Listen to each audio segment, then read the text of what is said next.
Ah, citation de... Cette interview événement François Bayrou face aux chaînes info, c'est Elle est un maintenant. peu coconnelle, hein, les gars. Ah, événement, attends, j'écoute juste ça. Bonsoir à tous et bienvenue en direct de l'hôtel de Matignon. Bonsoir Monsieur le Premier ministre. Bonsoir. Merci de nous recevoir pour cette grande interview inédite. Pour la première fois, les 4 chaînes d'information en continu sont réunies pour vous interroger à 8 jours du vote que vous avez sollicité à l'Assemblée. Un vote crucial pour la France et pour vous-même. Bonsoir Monsieur le Premier ministre. Peut-être toi qui me bonsoir à mes tous. vidéos. Bonsoir. Dans ce moment politique inédit, dans ce moment politique déterminant, les Français ont le droit de savoir si la France, si leur pays encore son destin en main. Et les dirigeants, vous, François Bayrou, vous avez un devoir de vérité pour nous expliquer comment nous en sommes arrivés là. Quelle est la responsabilité des uns et des autres et vers quoi nous nous dirigeons. Oui, mais on vous laisse en vidéo, tu vois. Posée par Marc Bonsoir, Monsieur le Premier ministre. Depuis votre annonce surprise lundi dernier, depuis que vous avez demandé la confiance aux députés, on peut dire que rien ne s'est passé comme prévu. Le Rassemblement national, puis l'ensemble de la gauche ont dit qu'ils ne vous accorderaient pas leur confiance, ce qui rend vos chances de maintien à Matignon assez faibles, voire nulles. La question est donc relativement simple. À qui allez-vous parler ce soir? Les gars, on revient. On va boire le café. Parce que Under, il a besoin de café, tu vois. Il est trop fatigué sinon.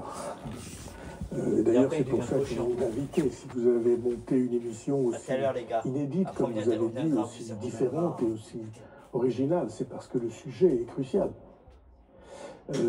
Et le sujet, la question, ce n'est pas le destin du Premier ministre ou de François Bayrou, et c'est même pas le destin du gouvernement. La question, c'est le destin de la France. Parce que vous voyez bien ce qui est en train de se préparer, de s'affirmer tous les jours. C'est que si le gouvernement tombe, comme il le souhaite, comme il l'annonce, comme... eh bien, ça veut dire qu'on changera de politique. On abandonnera, ou on abandonnerait la politique, pour moi, vitale pour le pays. La politique sans laquelle le pays se place en danger extrême. Qu'on abandonnerait cette politique pour en prendre une autre, plus laxiste, plus abandonnée, plus à la dérive, et on va en parler précisément. Effectivement, vous dites si le gouvernement, vous avez peut-être entendu les propos d'Olivier Faure, le patron du PS aujourd'hui sur BFM, qui dit notre décision de ne pas voter, même de voter contre la confiance, elle est irrévocable. Est-ce qu'il y a une part de testament politique dans cet entretien? Non. Non. Vous y croyez? Si vous, alors, je pense précisément que les jours qui vont venir sont cruciaux. Et 2, si vous imaginez que je peux abandonner les combats que je mène ici, que je menais avant, depuis des années, et que je continuerai à mener après, vous vous trompez. Olivier Faure, qu'est-ce qu'il veut? Il va être à Matignon, il l'a dit, il l'a annoncé, il va s'installer ici, avec un gouvernement dont il aurait exclu LFI, et je ne vois pas où il trouverait d'autres soutiens et d'autres voix, puisque il aurait, par hypothèse, il s'apprête à faire tomber le gouvernement. Imaginez pas, j'imagine que la majorité actuelle puisse considérer que faire tomber le gouvernement et le remplacer par un autre dont Olivier Faure serait Premier ministre serait naturel, normal et affectueux. Donc c'est pas du tout ça. Peut-être il faut s'arrêter au sujet avant de... Justement, Monsieur le Premier ministre, parlons-en, parlons des Français. Les Français savent ce qu'est une dette. Ils l'éprouvent, ils le vivent douloureusement à l'échelle d'un ménage ou à l'échelle de leur pays. La quasi-totalité des Français sait parfaitement qu'un pays endetté, c'est un pays qui n'a plus sa souveraineté, qui n'a plus la liberté. Le diagnostic, votre diagnostic, malgré tout, François Bayrou, est largement partagé. Non. La question est la suivante, permettez-moi. La question est la suivante, nous reviendrons sur le diagnostic. Est-ce que vous estimez qu'il n'y a pas d'autre solution que la vôtre, d'autres alternatives que votre budget, que vos pistes, que vos propositions? Et par exemple, n'est-il pas temps de s'attaquer aujourd'hui à un État obèse qui est souvent dispendieux et parfois injuste? Ça c'est vrai, j'ai beaucoup affirmé cette vision de la réforme nécessaire, des changements nécessaires, de la réorganisation nécessaire de l'État. Ça c'est vrai. On a, au fil du temps, laissé s'organiser des multiplications d'organisations, d'organismes, d'actions, parfois de ministères, et c'est très difficile à lire, et c'est donc très difficile à faire avancer. Donc ça c'est vrai. Vous avez vu Bayrou, et la question, si je vous ai dit non, si les Français prennent dans les jours qui viennent, prenez dans les jours qui viennent, la mesure, comme vous dites, en disant tout le monde est d'accord. Si tout le monde est d'accord, il faut agir tout de suite. Mais c'est pas explicité l'État obèse, Monsieur le Premier ministre. La France a à peu près 500 taxes et impôts. On taxe notre richesse produite aujourd'hui à peu près 40% chaque année. Les Français, à partir du 15, du 16, du 17 du mois, ils ne travaillent plus tellement pour eux, ils travaillent pour l'État. Est-ce que vous dites aujourd'hui, ça suffit? Nicolas qui paye, il n'en peut plus. Oui, mais vous voyez, cette affirmation qui est tout à fait juste, c'est une affirmation en réponse, si on est d'accord, sur le diagnostic. Là, vous venez faire œuvre de médecin, d'expert, qui dit, moi j'ai une ordonnance. Et puis, vos voisins, vos cousins sont aussi des médecins experts et ils disent, j'ai une ordonnance. C'est pas la même, mais on peut en discuter. Ce dont on ne peut pas discuter, c'est la gravité du mal et la précision du diagnostic. Et même de ce diagnostic, permettez, je vais vous dire un petit mot quand même, parce que autrement on ne sait pas de quoi on parle. Le diagnostic, c'est quoi? C'est un bateau qui a un trou dans la coque, qui a une voie d'eau. Et la cale du bateau se remplit d'eau chaque jour qui passe. Et se remplit d'eau pas aujourd'hui, depuis 50 ans. On n'a pas présenté en France, c'est effrayant de dire ça, on n'a pas présenté en France un budget en équilibre depuis 51 ans. Et donc, budget qui n'est pas en équilibre, ça veut dire déficit tous les ans. Et c'est comme dans un ménage, quand on a un déficit, ben, il faut aller emprunter à la banque pour payer le déficit. Et on est arrivé à une accumulation, je parle d'eau dans la coque, à une accumulation de 3350 milliards d'euros. Je rappelle, milliard, c'est 1000 millions. Hein. 3350 milliards d'euros accumulés. Et on en a arrivé. Ah, mais je sais pourquoi elle est tombée en fait. C'est comme à la banque. Quand vous empruntez, vous devez acquitter les mensualités. Et là, on emprunte pour acquitter les mensualités. Mais monsieur le Premier ministre, pardon, la voie d'eau continue. Il y a un chiffre qui est méconnu des Françaises et des Français et qui jette un doute, pas sur vous. Vous avez toujours dit qu'il faut économiser davantage, mais sur l'État. Pendant cette année où, en théorie, on demande des efforts aux Françaises et aux Français, l'État non seulement n'a pas maintenu, mais n'a pas baissé, mais a augmenté la masse des salaires de la fonction publique, des agents de la fonction publique. Ça paraît 6,7% l'année précédente. Oui, c'est ça. Non, vous étiez déjà là aux affaires. Non. Excusez-moi, je veux bien que vous me voyiez partout, que vous m'imaginiez en tout temps, mais j'ai été nommé dans c'est le gouvernement que vous soutenez déjà. Bien sûr. Le 13 décembre. Mais c'est le gouvernement que vous soutenez déjà. Monsieur le Premier ministre, pardon. À télé, vous avez eu cette formule sur les inconscients en disant ceux qui disent t'en fais pas Simone. Oui, mais ça, c'est t'en fais pas Simone. C'est l'État qui dit t'en fais pas Simone quand on dit, pardon, on augmente, on continue à augmenter la masse salariale. C'est dire aux gens, faites un effort, mais nous ne le faisons pas. Et encore une fois, c'est pas contre vous, c'est pas polémique, mais comment croire que ça va changer? Expliquez-nous comment c'est possible. C'est pas une association de boulistes, c'est la 7e puissance économique du monde. Il y a bien un ministre, il y a bien un haut fonctionnaire qui a vu ce chiffre, plus 6,7%, et qui s'est dit, c'est pas possible. Eh bien, ces augmentations, elles s'expliquent simplement parce que les années précédentes ont été des années d'inflation. Le Covid et puis la guerre en Ukraine, l'explosion des coûts de l'énergie, l'inflation qui a suivi, a fait que dans les 2 années précédentes, tout d'un coup, l'inflation a augmenté. Les crises n'expliquent pas tout, monsieur le Premier ministre.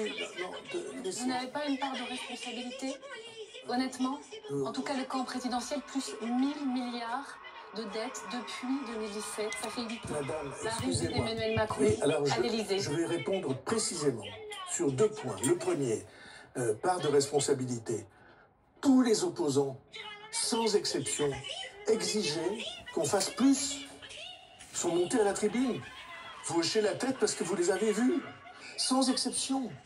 Ils montaient à la tribune pour dire mais c'est pas assez, ça ne suffit pas.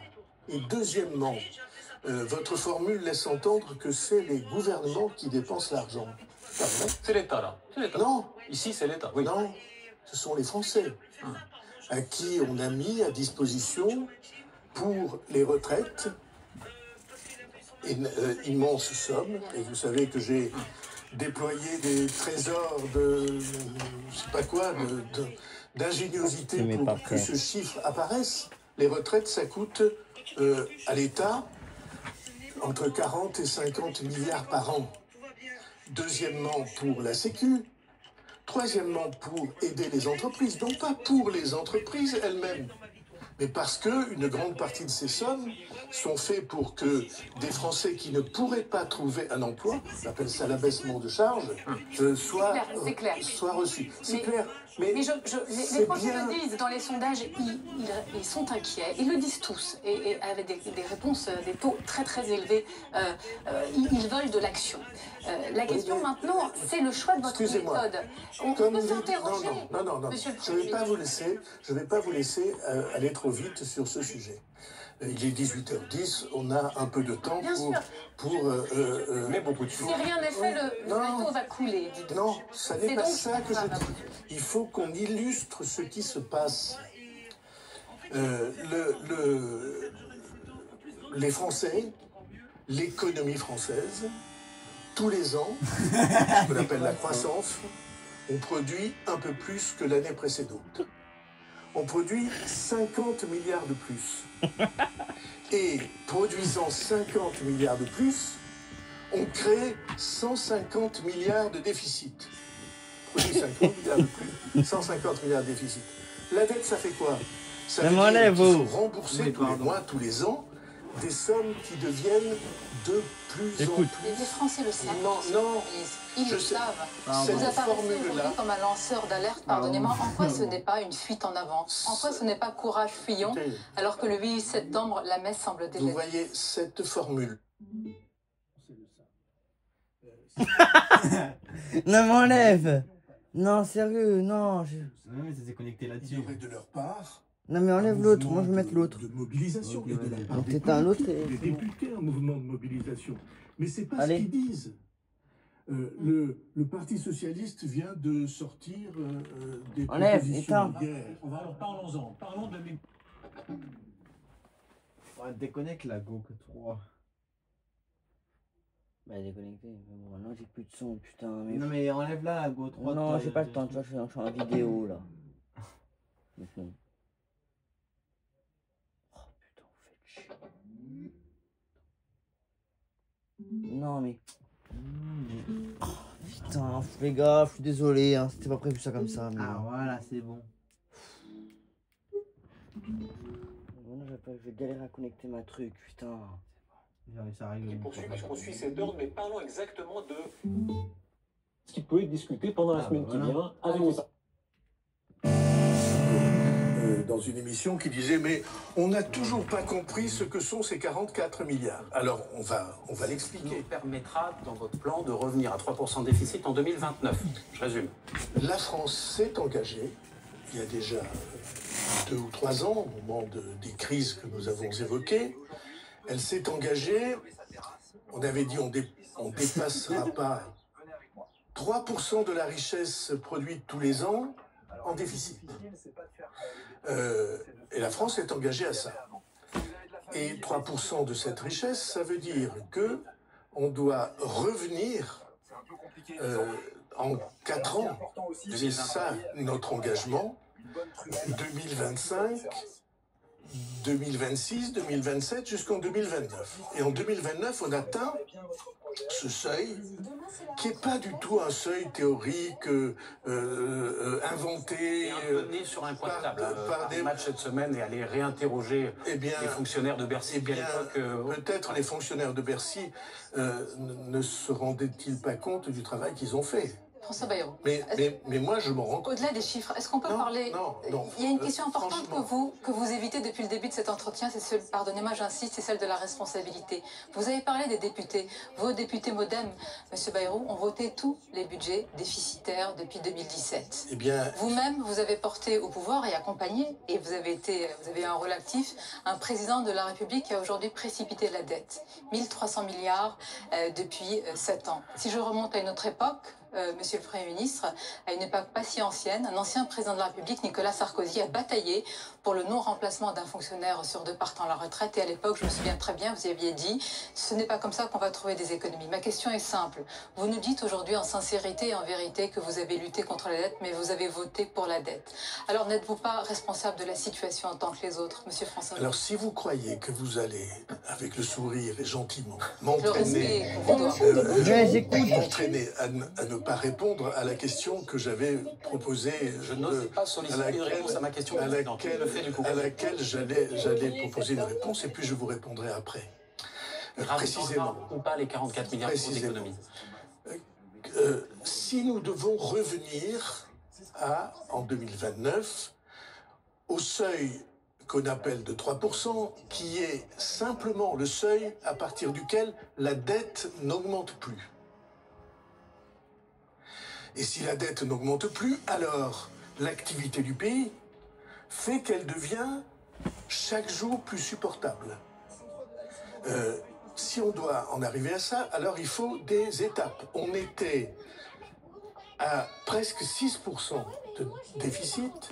Nous serons cette année, grâce au budget que nous avons fait adopter, à 5,4%. Et nous avons pris l'engagement d'être à 4,6%, c'est en descendant. L'engagement auprès de qui? 44 milliards. J'y viens. L'engagement auprès de qui? L'engagement auprès de nos partenaires européens. Nous étions, vous vous souvenez bien, vous avez fait des titres et des émissions là-dessus, nous étions placés en déficit excessif. Et puis, grâce au travail que le gouvernement que j'ai la chance de conduire a proposé, alors Bruxelles a dit, maintenant vous pouvez sortir parce qu'il y a un scénario crédible. Et les 44 milliards, c'est à peu près, si vous me disiez 42, je peux arriver à imaginer qu'on trouve... Non, mais je veux pas... C'est l'ordre de grandeur, ça, on a compris. Oui. L'ordre de grandeur, c'est la marche que nous devons suivre pour que notre pays sorte de la malédiction immédiate de la dette. Monsieur le Premier ministre. Et si on ne fait pas ça, alors vous me dites, je reviens, vous me dites les Français le savent, mais je vais répondre. La parole est crédible si on comprend. Je vais répondre à la question que vous avez posée. Vous avez dit Nicolas Sarkozy a bataillé. C'est un exemple. Non, c'est pas un exemple. C'est le président de la République qui a conduit une politique qui a créé plus de 1000 milliards de dettes en 5 ans. Comme les autres, tous ceux qui ont été au pouvoir. Et vous-même, à la tribune de l'Assemblée, l'avez dit. Vous avez le droit de dire comme les autres. Mais vous contestez que M. Hollande et M. Macron n'ont pas augmenté la dette? M. Hollande, parce qu'il a eu la chance... Vous-même l'avez dit à la tribune de l'Assemblée, M. Bayrou. Tout depuis, écoutez-moi bien, parce que je l'ai déjà, depuis 1974... Pourquoi vous avez voté tous les gouvernants. Pourquoi vous votez? Pourquoi les Je n'étais pas à l'Assemblée nationale depuis 15 ans. Qu'ils vous obéissent du doigt et à l'œil. Non, je ne crois pas qu'ils m'obéissent au doigt à l'œil. Ce sont des parlementaires estimables. Tout à fait. Pour un grand nombre d'entre eux, brillants, en tout cas respectables. Et puis je suis très content qu'ils soient là, parce que c'est comme une famille politique. Et donc, pourquoi est-ce que les gouvernements successifs ont voté? Parce que les Français le demandaient.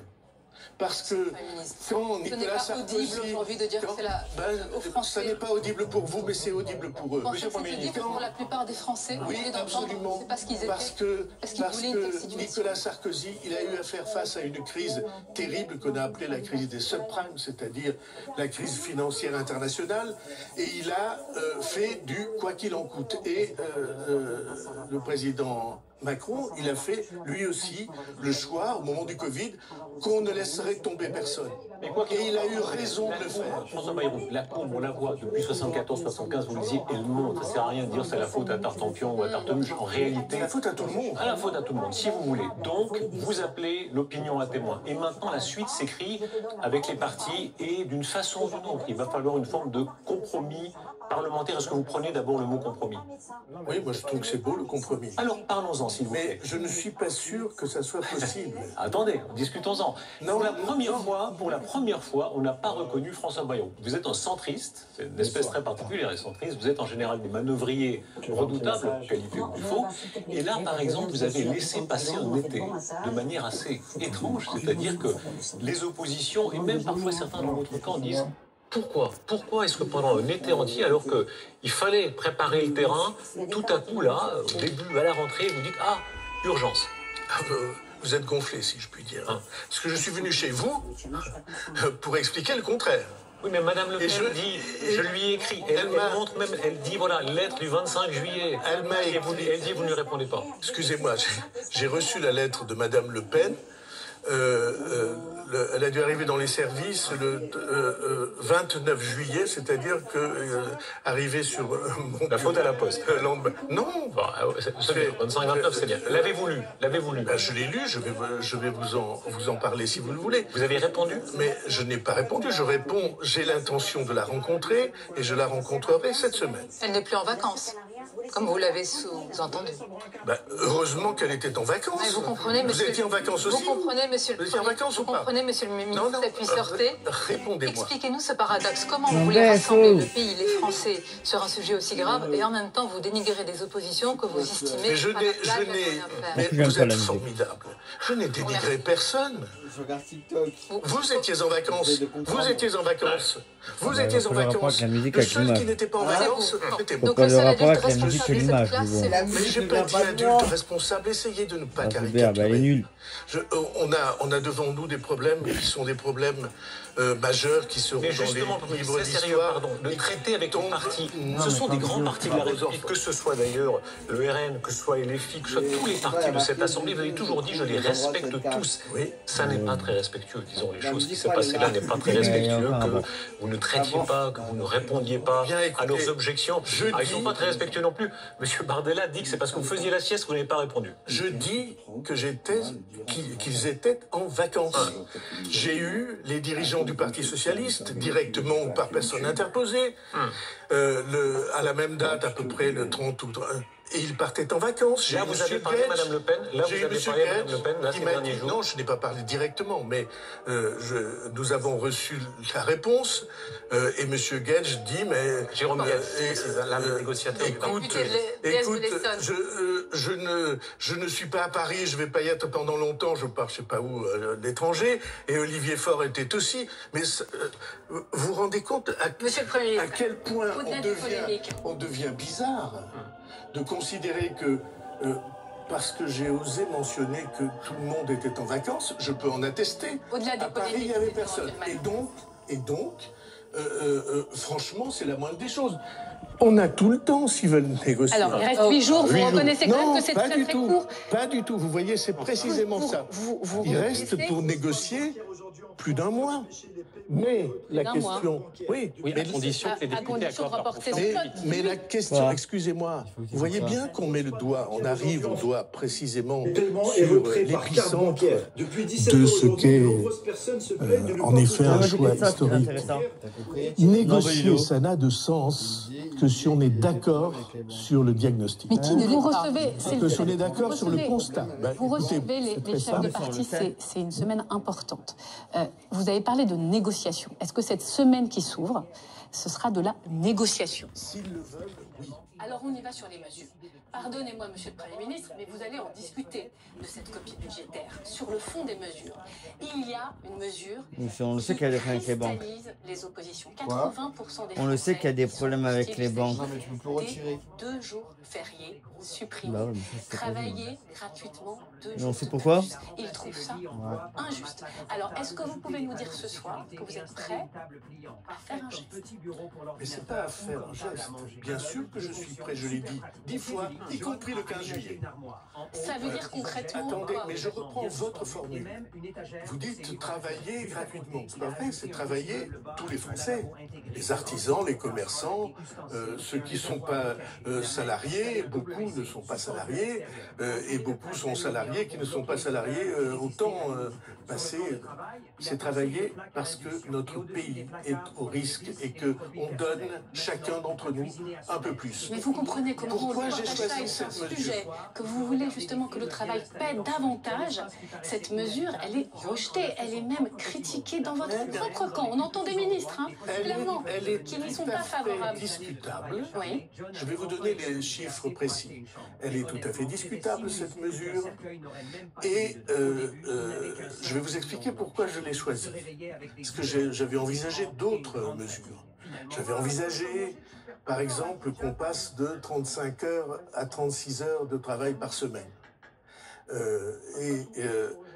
Et puis je ne l'ai pas fait. Pourquoi je ne l'ai pas fait? D'abord parce que je vois l'ampleur des réactions. Et là, deuxièmement, parce que 35 heures, c'est le seuil à partir se déclenchent les heures supplémentaires. Et que, comme je veux que le travail paie plus, après, on peut tout à fait discuter dans chaque entreprise de la manière dont on prend en charge ce surcroît de travail. Mais ça n'est pas une mesure comme les autres. Sur ça, vous êtes ouvert. Est-ce que vous pourriez renoncer à je un vais des jours? essayer de vous répondre. Et lesquels? Je vais essayer de vous répondre. Je vous écoute. Avec du cassé, tu travailles pas? Vous voyez que vous On avez était réussi à obligé me parce faire que perdre j'avais le fil. paumé la clé. J'y reviens.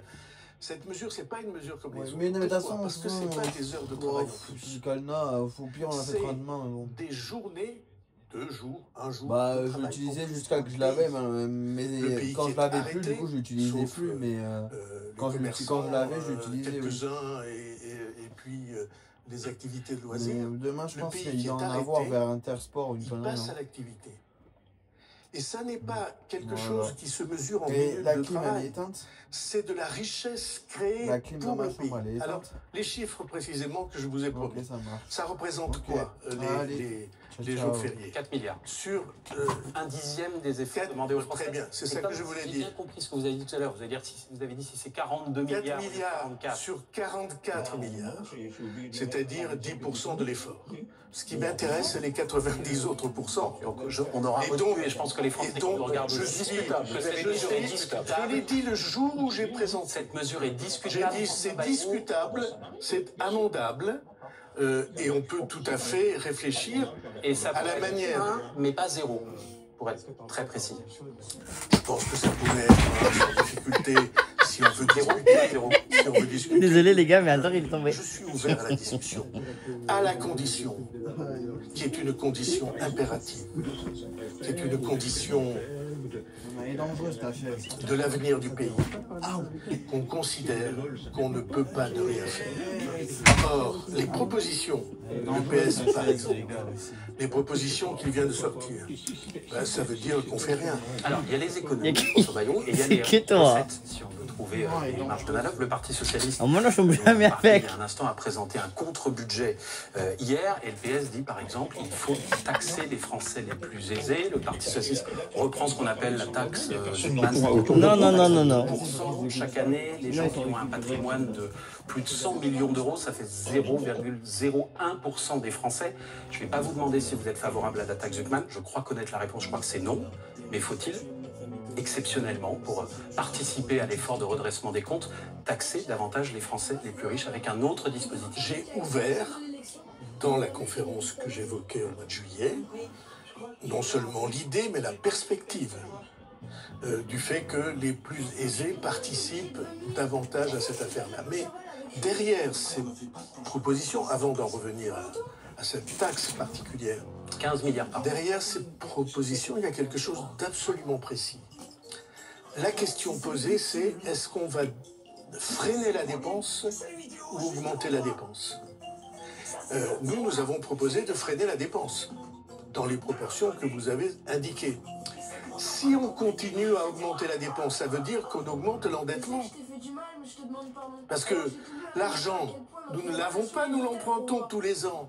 Là, ce sont des recettes. Et sur le dos de qui on emprunte? On emprunte sur le dos des plus jeunes. Jamais une famille ne ferait ça. J'espère. C'est-à-dire, nous décidons de continuer notre train de vie, mais c'est les plus jeunes qui paieront. Alors venons-en. Et c'est la raison pour laquelle j'ai eu tellement de réactions Je finis ça là, de jeunes et après on nettoie la merde. Prononcer cette phrase. Je finis ça là. Vous avez eu aussi des réactions de boomers qui ont vécu François Bayrou comme une profonde injustice. Eh bien, seul boomer ici, je crois, de nous quatre, je suis boomer, ça s'arrête. François Bayrou, pardonnez-moi, je voudrais préciser parce que je pense que beaucoup nous regardent et nous écoutent ce soir sur Europe 1. Ils ont travaillé, ils ont cotisé toute une vie, ils ont fait des enfants, ils ont assuré l'équilibre de la sécurité sociale, ils ont payé souvent avec une retraite, disons autour de 2000 € le crédit de la maison, ils aident leurs enfants, ils aident leurs petits-enfants. Pourquoi, monsieur le ministre, activer ou réactiver aujourd'hui un conflit ou une guerre générationnelle? Eh bien, vous vous trompez complètement. D'abord, boomer, nous en sommes. Ceux qui sont nés entre 45 et 65, pour simplifier. 6. C'est les enfants du baby boom. C'est pour ça que les jeunes avaient inventé cette formule boomer. Je vais vous dire la différence entre les boomers et les autres. Quand nous avions 20 ans, c'était hier. La France, oui. Peut-être encore maintenant, je me sens encore de cette énergie-là. La France avait 0 dette. Mais une croissance magnifique. Et une croissance magnifique. Quand vous êtes un pays qui n'a pas de dette, alors vous pouvez lancer des politiques. Dieu sait qu'on en a lancé. Le TGV, les avions, et puis on a trouvé facilement du travail. Pardonnez-moi, sur le marché du travail dans les années 80, pour ceux qui sont rentrés, excusez-moi, je parle pas des années 80. Mais pour ceux qui sont nés... Je parle des boomers. Oui, mais monsieur... Et donc, je peux vous dire que quand nous sommes entrés, quand nous avions 20 ans, un pays qui n'a pas de dette, il peut développer des politiques. Après, il y a eu des crises, il y a toujours des crises et tout ça. Nous n'avions pas cette charge de la dette sur le dos. Et c'est au cours du temps que ça s'est équilibré. Et qu'est-ce que j'ai dit? J'ai jamais dit qu'il fallait cibler les boomers dont je suis. Vous l'avez fait un peu, c'est votre électorat, non, une grande partie. J'ai dit une chose... Et votre audience. Excusez-moi, j'ai dit une chose très précise, très simple et très sérieuse. J'ai dit que cette génération-là, elle devrait être avec moi pour faire baisser la dette des plus jeunes. Monsieur le Premier ministre, allons aux solutions, pardon. Pardonnez-moi juste, c'est important, monsieur le Premier. C'est une chose extrêmement lourde. C'est une génération qui se sent sacrifiée. Elle n'arrive pas à trouver de travail facilement, elle n'a pas de CDI, elle n'arrive pas à trouver de logement. La politique du logement doit être, pour moi, une des politiques cardinales, un des chapitres essentiels. Cette génération-là, elle se sent sans destin, sans horizon. Elle dit... Avançons, si vous permettez un peu, parce que regardez, 18h32, on a envie de vous entendre sur les ouvertures. Vous avez répondu en partie à Marc Fauvel sur l'ouverture, disons les choses franchement. Une partie de la gauche dit... Pour le minimum pour le soutien, c'est pour faire un effort pour faire payer les plus riches. D'ailleurs, sur le principe, c'est oui ou c'est non? On n'a pas très bien compris. J'ai dit oui, je l'ai annoncé le 15 juillet. Je suis sûr que vous avez été attentif. Non, on a été distrait, pardon. Donc c'est oui. Maintenant, je pense qu'il faut... C'est clair. Sur votre droite. Disons-le sans essayer de mettre en cause. Vous ne voulez pas marchander, on l'a compris. Non, parce qu'on a besoin aussi que cette... partie de la population qui est celle qui investit dans les entreprises. On a aussi besoin qu'elle soit là. Je vais vous dire la vérité, moi ce qui me gêne, c'est pas qu'il y ait des riches en France, c'est qu'il y ait des pauvres. Très bien. Monsieur le Premier ministre, maintenant sur votre droite, parce que vous êtes tiraillé de tous les côtés, vous êtes comme l'âme de Buridan, vous devez trouver... Je ne suis pas comme l'âme de Buridan, je suis comme le type qui est pris sous plusieurs feux. Ah, voilà, alors, allez, allons-y. Et le feu de droite, on va parler de tous les feux. Le feu de droite, la droite libérale, même dans votre camp, qui commence à sortir du bois, le patronat qui est sorti avec cette étude, le Front économique, plusieurs propositions, une qui est très provocante, réduire les agents de fonction publique de 1,5 million, je crois qu'ils sont 5,7, 5,8, sur plusieurs années. Je sais que vous n'allez pas dire ça, vous feriez pendre tout de suite en sortant de Matignon. Mais est-ce que vous allez articuler pour la première fois, on a l'impression que c'est le tabou suprême en France, je n'ai rien contre les fonctionnaires, mais un nombre de postes de fonctionnaires que l'État devra accepter pour maigrir. Sonia Mabrouk parlait de l'État obèse, ça passe par là, vous le savez bien, tôt ou tard. Et beaucoup de vos prédécesseurs, quand on leur pose la question, disent « Ah, c'est compliqué, on ne peut pas, c'est pas... » Oui, à un moment donné, c'est un chiffre. Non, mais je m'en fous. Je m'appelle Clara. C'est un désespoir pour moi parce que ça prouve que... Je croyais que s'il y avait un journaliste en France qui m'écoutait quand je parlais, c'était vous. Vous êtes bien bon. Puis je Mais c'est pas une réponse, ça c'est les boomers. C'est pas une réponse. Non, non, c'est la solidarité des vieux boomers. Voilà. J'ai dit, lors de la conférence récente, qu'il fallait ne pas remplacer un fonctionnaire sous partant à la retraite. Ça représentera combien au total? Ça représentera combien au total? Non mais je te jure un fonctionnaire sur trois partant à la retraite, tous les ans, ça doit faire... C'est quoi ça je sais pas, peut-être je me trompe dans le chiffre, 200 ou 300 000. Et donc, on a un engagement. Je suis certain qu'on peut. Mais... La télécommande. Ça veut dire qu'en 2027, il y aura 300 000 fonctionnaires en moins en France. Je finis la réponse. Ouais. Excusez-moi, les questions vous appartiennent, mais j'essaie d'avoir la maîtrise des réponses. Georges Marchais. Ça veut dire une réorganisation générale. Et très souvent, ça marche mieux. Je suis à la tête d'une collectivité locale, comme vous savez, qui est formidable, magnifique et humainement extrêmement riche. Et nous avons, avec l'ensemble des responsables et des salariés et des fonctionnaires et des organisations syndicales, réorganisé. Parce qu'il arrive très souvent, vous avez une équipe de 7, pour réorganiser les choses, vous êtes 6 et ça marche mieux. Pas aussi bien, mieux. Je suis absolument certain, on vient de réorganiser, vous l'avez sans doute vu, l'organisation locale de l'État sur le terrain.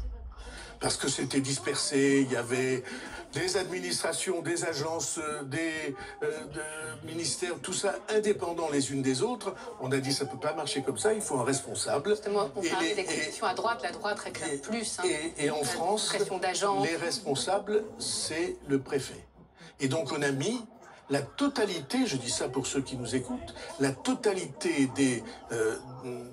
des organismes qui portent l'action de l'État sous l'autorité du préfet, parce que quand vous fermez des classes ou que vous réorganisez la carte scolaire, c'est l'État. Quand vous vous occupez des hôpitaux ou des territoires de santé, c'est l'État. Il y a de l'argent à trouver dans la réforme de l'État. Monsieur le Premier ministre, on parlait des concessions. On va parler du Rassemblement national, qui a des demandes spécifiques aussi, mais toujours sur la droite. On parlait des boomers. La droite n'est pas d'accord avec les efforts supplémentaires demandés aux retraités. Aucun gouvernement n'a jamais réussi à faire des sacrifices à cette tranche d'âge. Il y a 2 mesures dans votre budget. Il y a l'abattement, la suppression de cet abattement de 10% sur les revenus, sur les pensions de ceux qui payent de l'impôt sur le revenu. Et puis il y a cette année blanche qui va toucher aussi les retraités. On se souvient de ce qui s'est passé avec la volonté de désindexer les pensions de l'inflation. Vous ne bougerez pas là-dessus? Vous qui voulez réveiller les aînés au nom des générations futures? Oui, je veux réveiller les aînés parce que je suis sûr qu'ils sont solidaires avec ce que je dis. Donc vous ne bougerez pas là-dessus? Attendez, ce sont leurs enfants, ce sont leurs petits-enfants, et vous croyez qu'ils sont indifférents à leur sort? L'abattement de 10%. Vous ne croyez pas... Regardez. Vous ne croyez pas qu'ils sont malheureux quand ils les voient tellement inquiets de leur avenir et tellement avec le sentiment qu'on ne s'occupe pas d'eux? Vous l'avez bien expliqué. Et donc, moi, c'est le contraire. Donc alors, vous dites abattement de 10%. Vous dites la suppression de l'abattement. Non. Vous l'avez proposé, enfin, vous l'envisagez. Non. Nous avons remplacé l'abattement de 10%. Je rappelle, c'est un abattement pour frais professionnels. Et 100 fois, la Cour des comptes, les grandes associations qui s'occupent d'argent public, 100 fois, ils ont dit franchement, 10% d'abattement pour frais professionnels pour des gens qui sont à la retraite, est-ce que c'est bien sérieux? Alors, nous n'avons pas supprimé, nous avons remplacé l'abattement par un abattement forfaitaire. Donc vous y tenez? Non, vous n'avez pas écouté. Je vous assure que c'est intéressant. Enfin, j'ai l'impression, stupidement, que c'est intéressant. L'abattement forfaitaire, c'est une évolution de la mesure qui va faire gagner des centaines d'euros aux retraités modestes, aux retraités du bas de l'échelle. Et qui va faire perdre à ceux qui ont un peu plus de 20 000.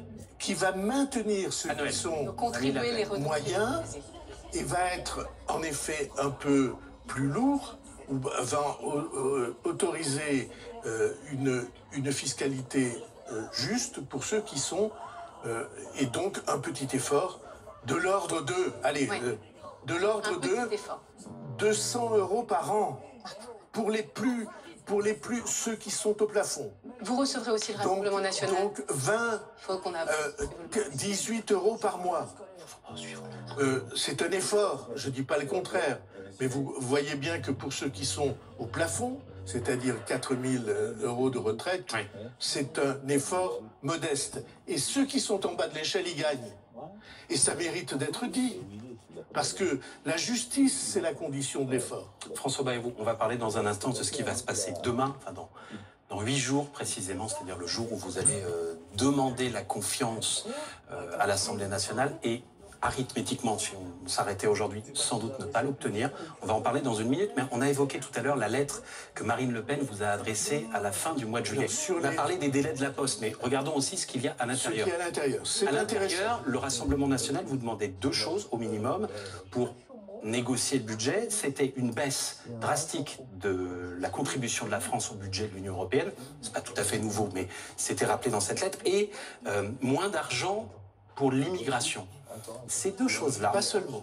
Pas seulement. J'ai dit notamment, je crois. Sinon, je rajoute notamment. Ces 2 choses-là, oui, est-ce qu'elles sont pour négociables? Ou est-ce que, très concrètement, pour vous, qui avez toujours milité pour l'Europe depuis longtemps, on ne touche pas au budget de l'Union et on ne touche pas à l'argent qui sert aujourd'hui à accueillir des immigrés en France? D'abord, votre formule est inexacte. Vous avez dit qu'elle demandait ces conditions. Il dévore le café. Hein. Jamais ça n'a été le cas. Probablement parce que, évidemment, dans ce cas-là, j'aurais préparé. Mais je trouve intéressant qu'on discute de ces mesures-là. La contribution à l'Union européenne, c'est un très grand risque si on ne la paie pas.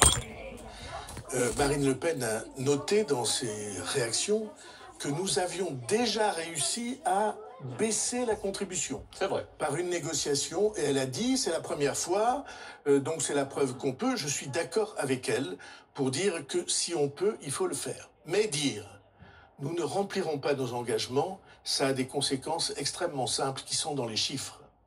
Nous payons, on va payer cette année, quand le budget sera voté, on va payer quelque chose comme 27 milliards de contributions à l'Union européenne. Nous en touchons 32. 31 et demi. Comment on les touche? La politique agricole commune, c'est quasiment 10 milliards.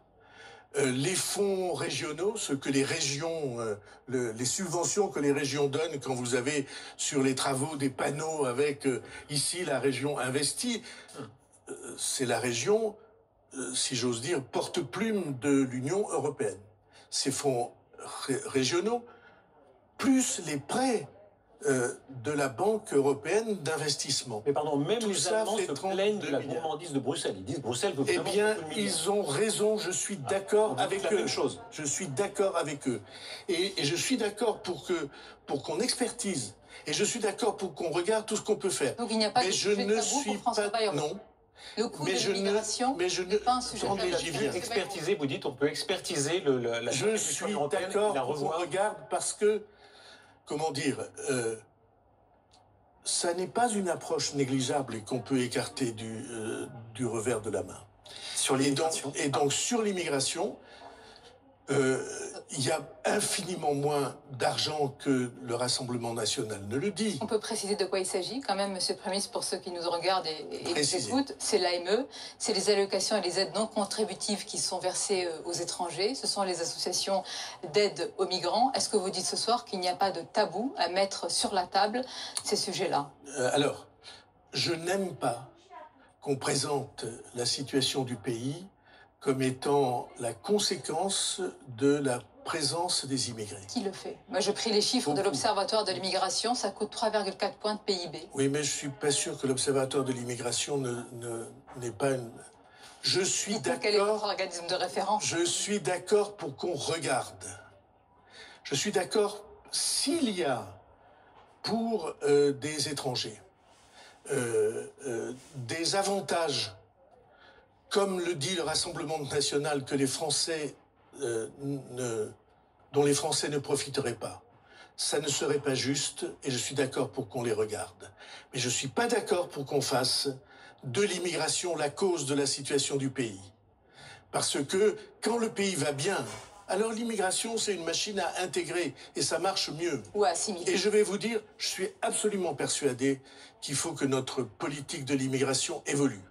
Évolue dans deux directions. La première, une capacité à maîtriser les entrées sur le territoire, une capacité à maîtriser la sortie du territoire, parce que notre question principale aujourd'hui avec l'immigration, c'est que ceux qui sont indésirables, qui sont frappés d'une obligation de quitter le territoire français, décision juridique au QTF, ne sont pas exécutés pour un certain nombre de pays. Monsieur le Premier ministre, pardonnez-moi, on a l'impression que sur ces sujets-là, on est sur du verglas. Qu'est-ce que nous maîtrisons encore? Est-ce que le pouvoir a vraiment le pouvoir sur ces sujets-là? Quand on voit le nombre d'entrées, malgré les déclarations du ministre de l'Intérieur, est-ce que très sincèrement, ce soir, les yeux dans les yeux, vous pouvez dire aux Français que leur pays a encore son destin entre les mains? Je le dis avec d'autant plus de certitude que nous avons fait obtenir des décisions européennes qui permettent pour la première fois de mieux maîtriser les flux, et ça se voit dans les chiffres. Vous savez bien qu'on a fait adopter des règles européennes qui font qu'on va pouvoir suivre les gens depuis un an, qu'on va pouvoir suivre les gens qui entrent. Où sont-ils entrés? Où sont-ils? Et j'espère bien qu'on va pouvoir, en particulier grâce à l'Union européenne, convaincre, je pense à l'Algérie, les pays qui sont en situation de blocage et de rupture. Monsieur le Premier ministre, non, je corrige une phrase de Sonia Mabrouk. Elle a dit en dépit des dénégations du ministre de l'Intérieur. Moi, je crois que le ministre de l'Intérieur dit la vérité.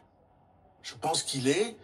Il parle d'immobilisme, il parle d'impossibilisme, le ministre de l'Intérieur. Il dit donc la vérité.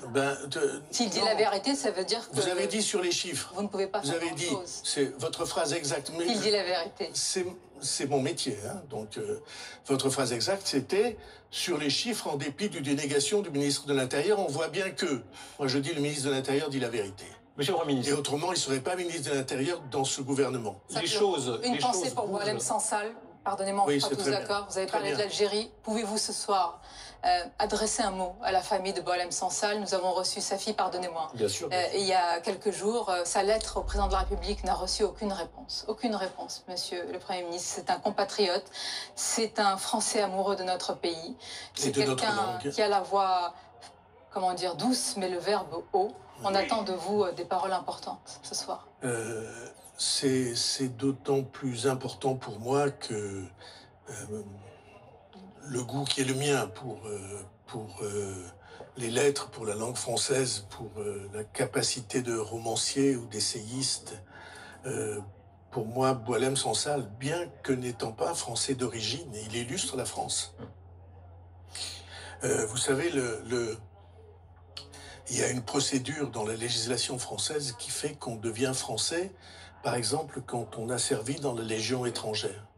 On dit français par le sang versé. Eh bien, il y a aussi français par la beauté que l'on crée, par la pensée que l'on crée. Et je ne peux pas croire que la lettre n'ait pas reçu de réponse. En tout cas, je vais m'en assurer. Et je dis au passage que dans un grand événement à Pau, au mois de novembre, qui s'appelle « Les idées mènent le monde », je recevrai les proches de Boualem Sansal qui vont organiser un événement. Les choses bougent dans le domaine que vous venez d'évoquer, qui est l'immigration. En Europe, même des gouvernements sociodémocrates veulent qu'il y ait une politique plus restrictive. On voit l'Allemagne, on voit la Pologne qui rétablit, et de façon assez durable maintenant, le contrôle aux frontières et qui le développe. Est-ce que ça fait partie des possibilités pour vous? C'est l'Union qui a décidé de faire son contrôle aux frontières. Et pour moi, ça ne s'arrête pas là, vous voyez. Je pense qu'une très grande partie de notre politique à l'égard de ces femmes et de ces hommes, plus souvent des hommes et des jeunes hommes, et une partie de notre politique est fausse. Mais sur les contrôles, parce que là, Schengen et Dublin est tout à fait respecté, pour être un peu précis. Je vous assure, sur les contrôles, je suis d'accord pour que, dans le cadre de l'Union européenne, et s'il le faut,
Bon, bah déjà, il y a un petit problème de... Alors, excusez-moi pour l'attente. Il y a eu un petit problème, alors. Je sais pas pourquoi ça a fait ça. Je suis désolé. On l'a fait plusieurs fois dans le cadre des... Désolé pour un peu de bug. Si on n'est pas d'accord sur le diagnostic, aucune politique ne marchera. Je suis désolé, si on n'est pas d'accord sur... Si on n'a pas un accord minimal sur la gravité et l'urgence de la situation... Pour répondre, mettons-nous d'accord sur les solutions pour parvenir à trouver des économies. Ils vous répondent que vous avez inversé les choses. D'abord la négociation, ensuite le vote. Et ils vous répondent aussi... ce vote de confiance que vous sollicitez, eh bien vous rajoutez de la crise à la crise. Qu'est-ce que vous leur répondez? Parce que vous pensez que la crise, elle vient parce que je demande la confiance ou parce qu'on me la refuse? Peut-être que vous la précipitez, monsieur le Premier ministre. Ni l'un. Peut-être les deux. Ni l'un. L'autre, oui, mais pas l'un. Le pays est depuis des années plongé dans une espèce de perpétuelle embuscade des uns contre les autres. Et pardon de dire la formule que vous avez utilisée, c'est une formule, je suis sûr que vous allez vous-même accepter cette vision, une formule complètement à l'envers. Quand vous avez un patient, que vous êtes médecin, vous ne dites pas, on va d'abord s'entendre sur les médicaments, on verra après quel est le diagnostic. Vous savez bien que c'est pas ça. Mais la procédure que vous avez choisie, non, l'article 49 vous êtes d'accord avec ma formule? de la Constitution, totalement. Le diagnostic, voilà, la prescription bien. ensuite. Très bien. Mais le diagnostic d'abord, l'accord minimal d'abord. Autrement, je vous dis le fond de ce que je pense. J'ai vu depuis des mois le pays avec des formulations sympathiques de gens qui disent on est tous d'accord sur ça. On n'est pas d'accord du tout. Un très grand nombre de ceux que nous évoquons, leur vision, c'est que c'est pas grave. Mais qui sont ces pardonnez-moi, monsieur Bayrou, qui sont ces personnes qui pensent aujourd'hui qu'un pays surendetté est un pays souverain? Qui sont ces personnes-là? Eh bien, je suis vraiment content de vous entendre dire ça. Qui sont-ils? Vous êtes deux journalistes éminents, et si vous lisez... je veux dire deux qui venaient de vous exprimer. Oui, les autres, il suffit de regarder les sondages. Quand on demande aux Français, 80% répondent que c'est une préoccupation, inquiet et qu'ils réclament. Les autres ne se sont pas exprimés. Vous dites faut être aveugle. Et vous dites faut être aveugle. Et qui sont ces personnes? Ils sont dingues. Vous avez raison. Et c'est le cœur du sujet dans lequel nous sommes. Et c'est le cœur du sujet pour moi, pardon d'une demi-phrase, de revenir à ça. Parce que c'est le sort des jeunes Français qui est en jeu.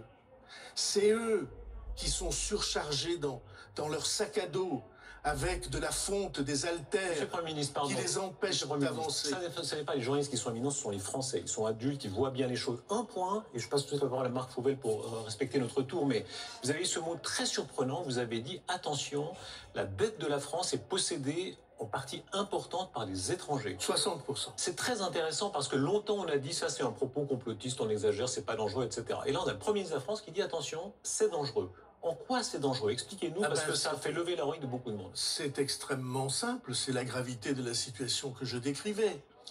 On a laissé s'accumuler de la dette. Et donc, la charge de la dette et les annuités qu'on doit payer tous les ans ou tous les mois, si c'était des mensualités, il faut la prélever sur le travail des Français. Et je vous ai dit les chiffres. 50 milliards nouveaux créés, sur lesquels, cette année, on pique 10 milliards, l'an prochain, 10 de plus, 20 milliards. L'étranger, qu'est-ce que ça change? 10 de plus, 30 milliards. Eh bien, ça n'est pas de l'argent qui va venir irriguer le pays, c'est de l'argent qui est,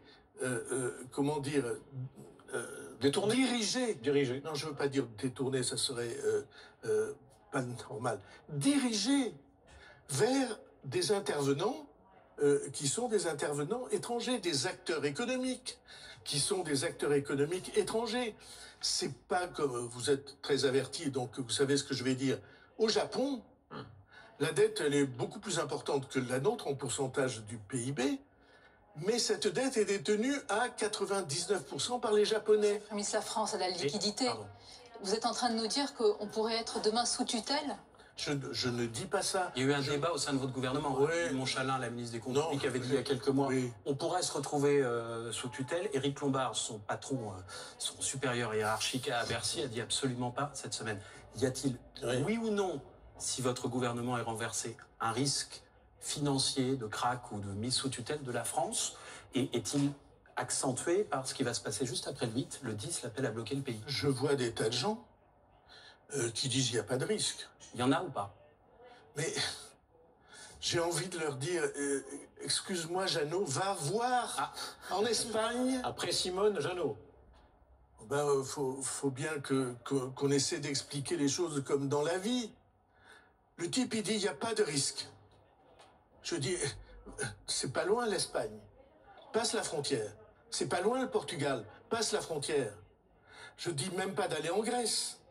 C'est pas loin la Suède. Mais il y a quelques années. risque à quelle C'est échéance? pas loin le Canada. Il est imminent ou il est sur le long terme? Le risque, il est imminent dès l'instant que nous prendrons la décision de ne rien faire. Mais quel est le risque, François Bayrou? Ah ben le risque, c'est extrêmement simple. C'est une dégradation de la note, l'explosion des taux d'intérêt, 2, la dégradation de la note, et 3, un jour, les prêteurs vous disent on prête plus. Alors on croit que c'est théorique. En Grande-Bretagne, le Royaume-Uni, très grand pays européen, membre du Conseil de sécurité des Nations Unies, il y a 2 ans et demi, un gouvernement conservateur, c'est-à-dire plutôt du côté de la finance, de la city comme on dit, un gouvernement conservateur mené par un leader énergique et qui avait une idée précise de ce qu'elle voulait faire et en général